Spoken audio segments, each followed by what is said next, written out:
What's up, everybody, and welcome back to the second episode of Battle Arena. I'm Freddy1257, and today we are going to be putting Hulk and Godzilla, the two strongest kaiju or monsters, into a fight.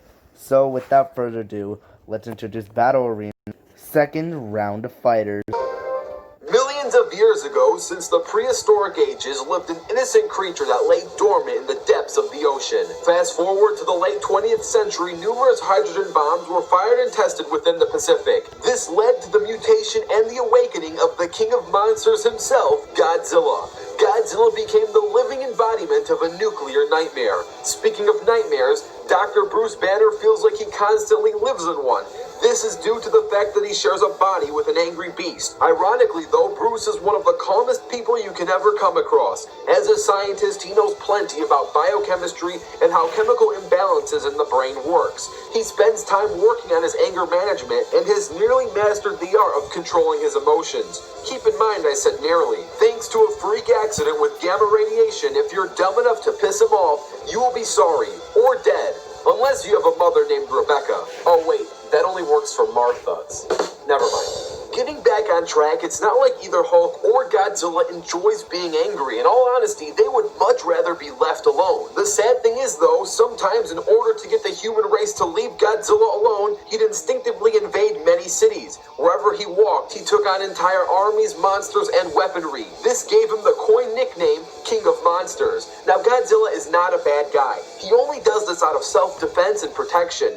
In fact, if the planet is threatened by an outside threat, Godzilla will be more than willing to protect his home and even defend the human race from extraterrestrial threats. Hulk pretty much walks a similar path. He has been both a threat and a protector to modern society, battling armies and fighting alongside them. Deep down, these guys are good, but when their emotions get the best of them, they will become wildly unpredictable. Godzilla's signature attack is his distinctive atomic breath. Not much can survive a blast from this breath. He can generate and manipulate radiation and use it as a blasted projectile. The atomic breath is great for aiming at one specific target. However, if Godzilla wants to attack enemies at all corners, he can use his nuclear pulse. His nuclear pulse sends off deadly nuclear energies in all directions. A single pulse can easily wipe out an entire city. Hulk himself is regarded as the living embodiment of rage and anger. Hulk is strong enough to bend and break pure adamantium, crack planets, went toe-to-toe with Thor, was fast enough to catch long-range ballistic missiles, and can jump thousands of feet in the air. He also has an impressive healing factor. While on the topic of healing factors, though, Godzilla is near impossible to put down.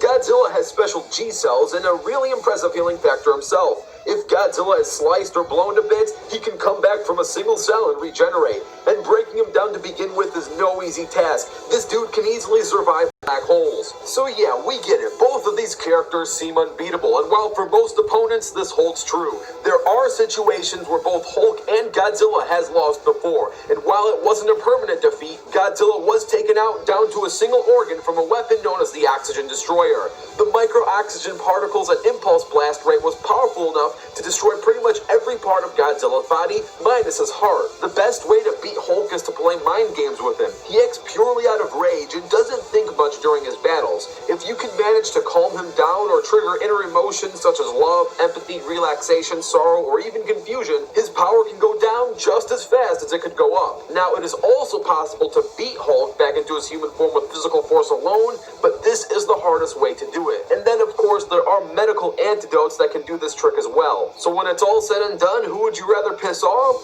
Well, we're about to find out.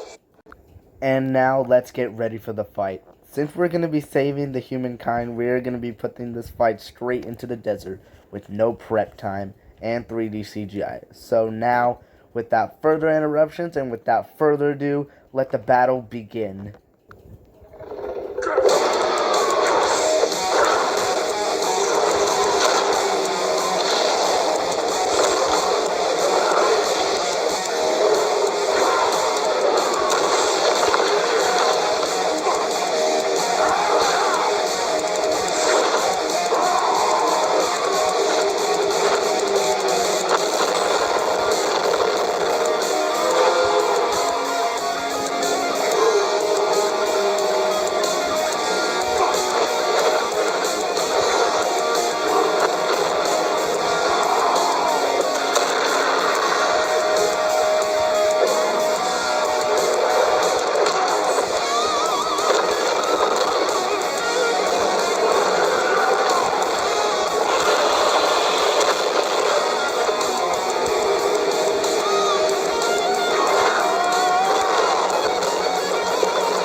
Wow. That just got dark there. Now let's talk about how Godzilla won. And as you can see from this chart, Hulk does have a lot more strength and less durability than Godzilla. But strength and durability are important to a battle, but it usually doesn't topple over raw power. And as you can see on Godzilla's power level, Godzilla has a lot more power than the Hulk. And yes, the Hulk was able to get some good hits on Godzilla, and Godzilla wasn't able to hit Hulk with his hands or even his head, but was able to whack him a few times with his tail. Godzilla is the remaining victor here. And this is just entirely my opinion. You don't have to agree to this. But if you do want to see Hulk and Godzilla fight again, we can have a rematch between the two. All you have to do is just comment down below rematch. And then if this gets at least one comment, then the rematch will begin. And don't go away. We're about to announce the next round of fighters.